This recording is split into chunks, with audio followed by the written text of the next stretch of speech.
This is apropos. Allied leaders gathered in The Hague will be hoping that their pledge to ramp up defence spending will keep the US president committed to protecting them. Donald Trump has arrived for the high-stakes NATO summit in the Netherlands after casting doubt over the United States' commitment to defending its NATO partners, suggesting there were numerous definitions to the cornerstone of the alliance's mutual defence pact. Well, for the very latest, let's cross live now to our international affairs editor. Kethevane Gorjestani is standing by for us in The Hague. Kethevane, it depends on your definition, says Donald Trump, when it comes to the Article 5 guarantee. What has the reaction been?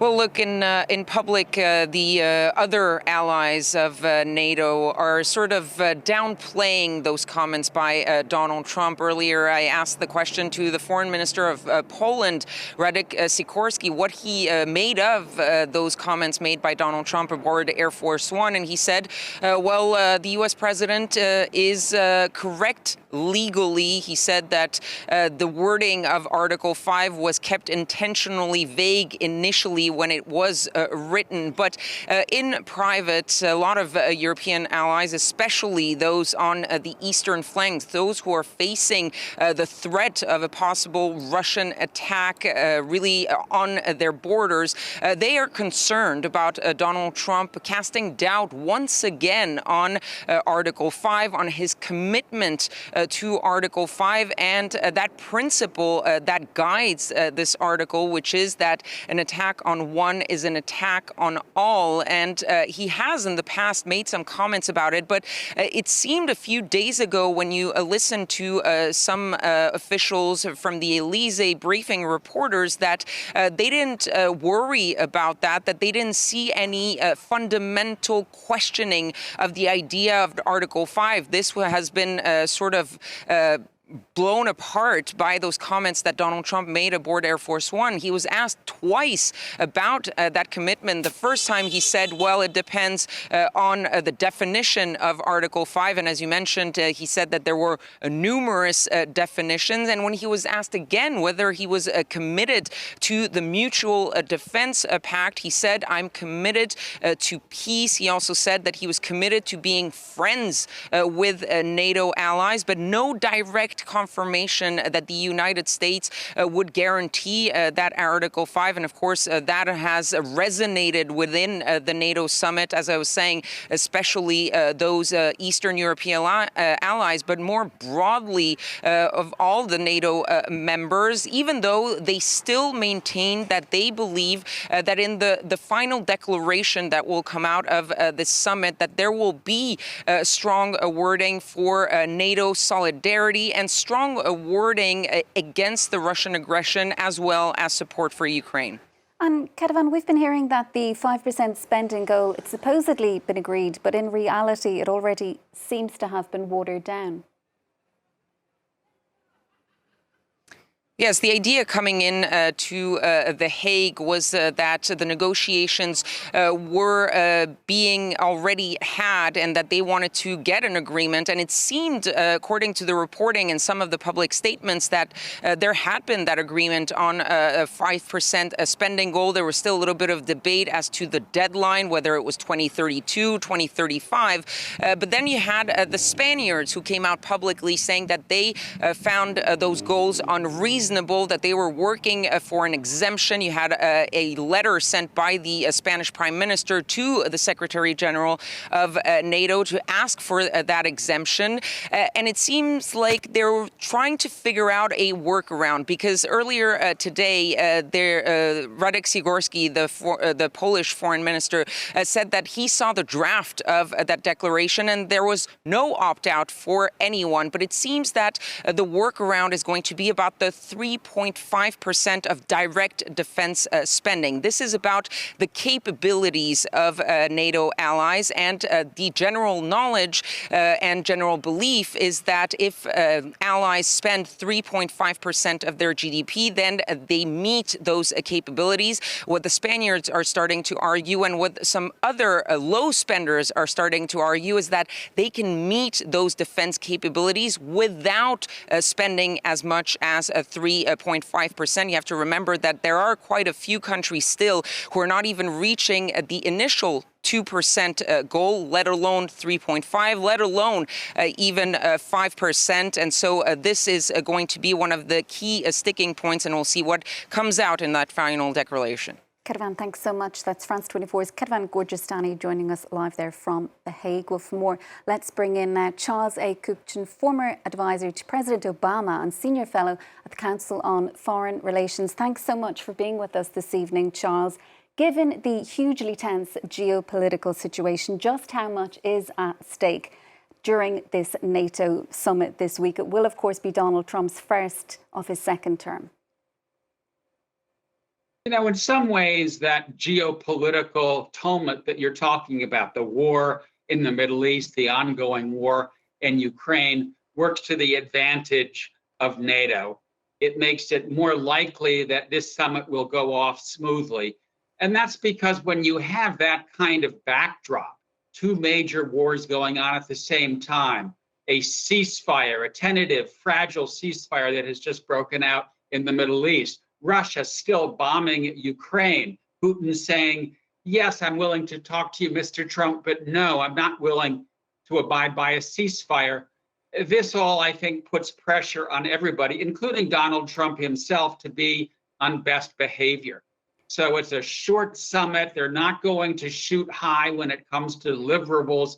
I think over the next 24 hours, things are going to go well, and everybody will breathe a sigh of relief that NATO is still intact and that the United States is still committed to Europe. And Charles, Donald Trump is suggesting that there are numerous definitions to what is essentially the cornerstone of NATO's mutual defence pact. How committed do you think he actually is to Article 5? You know, I think everything that Donald Trump says needs to be interpreted as the words of a reality TV star, right? He wants to be at the top of the news. He wants to dominate the news cycle. He could have just said, yes, I'm ready to honor Article 5, but he needed to say something that he knew would get everybody chattering. You know, when he was in his first term, he mused about withdrawing from NATO. He later on talked about not defending allies who don't spend enough on defense. We haven't heard that coming out of Donald Trump during the second term. He's really been fairly traditional when it comes to the relationship with allies, a good relationship with the Prime Minister of the UK, the President of France, the Chancellor of Germany, the President of Finland. So yes, this is a disruptor. Yes, this is someone who likes to keep everyone guessing. But I do think that the world hems Donald Trump in. And that even if he would like to withdraw from various alliances in the in Europe and in Asia, it's not in the cards in this topsy-turvy world that we're in. And so my best guess is Trump is going to stand by Article 5 and the American commitment to collective defense. And he definitely has been succeeding in dominating the news agenda, as you say, Charles, so much so the President Zelensky must be feeling very sidelined heading into this summit. He's not going to be at the actual set events, but he will be hoping, I presume, to have a word with Donald Trump while he's there. Are you expecting, like Kethevane suggested, that there will be strong wording about Russia at the end of this summit? You know, I think there will be cautious wording, but wording that makes it clear that NATO sees Russia as the aggressor and that NATO is prepared to stand by Ukraine. One thing that I would be watching for very carefully is anything that Trump might say about his readiness to continue to fund Ukraine, to send weapons to Ukraine, to send economic assistance to Ukraine when the $61 billion that President Biden got through Congress runs out, because it will run out this summer. We don't yet know whether Trump is going to say, okay, I'm now going to add on to what Biden did. I think everybody is going to be all ears in The Hague, hoping that President Trump makes that commitment to stand by Ukraine and to maintain unity when it comes to helping Ukraine defend itself. Do you think that the situation in the Middle East more generally, that it might actually move things along a little bit when it comes to the war in Ukraine, perhaps put more pressure on Russia to agree to some kind of ceasefire? Well, I think that the actions of the last 48 hours give Trump wind in his sails, right? His decision to bomb Fordo, Isfahan, and other nuclear sites in Iran was a controversial one, but it seems to have gone reasonably well. We don't know whether this ceasefire will hold. We don't know how much of Iran's nuclear enrichment facilities are still intact, but it does look like Iran is ready to back down. That puts Trump in a pretty strong position. And I do think that we will need to see more coercive pressure on Russia, that in the coming weeks, Trump needs to come around and say, yeah, I'm ready to tighten sanctions. Yeah, I'm ready to provide Ukraine the arms that it needs to defend itself. Because until we see the American president put his foot down and say to Mr. Putin, enough is enough, my best guess is Putin will keep coming. Putin will stop when he is stopped, and that's going to require allied unity and the flow of weapons to Ukraine for the foreseeable future. And would you be hopeful that something like that might happen, given how, focused Donald Trump has been on the situation in the Middle East?